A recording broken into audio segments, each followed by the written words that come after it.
Isotopes are variations of atoms. So they're basically atoms that have more or less neutrons.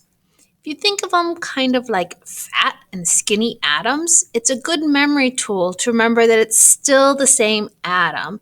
It just has more or less neutrons. The mass is a little bit different. For example, if you look at this table here in front of you, you will see that both of these are hydrogen atoms because they both have just one proton, and that's what makes hydrogen hydrogen. But they have different amount of neutrons. So that means they are isotopes. They're still hydrogen. They're just a larger or smaller version of that atom. Okay, so what you're going to be doing is to determine what the element is, you're going to count the protons and then look at the periodic table.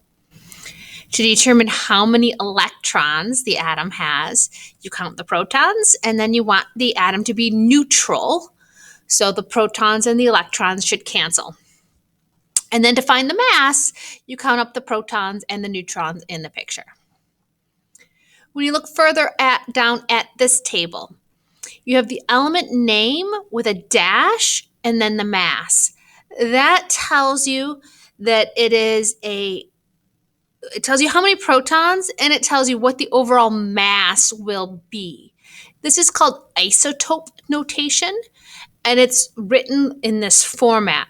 So you'll see this first one, it's telling you it's carbon with a mass of 12. So that means it would have 6 protons and 6 neutrons. But here we've got a carbon atom with 13 as its mass. So that means we're going to need to adjust the number of neutrons so that protons plus neutrons equals 13. And here we have 2 different isotopes, 2 different versions of oxygen. One is just fatter than the other. It has more neutrons. Okay. So that's what you're going to be doing on this page.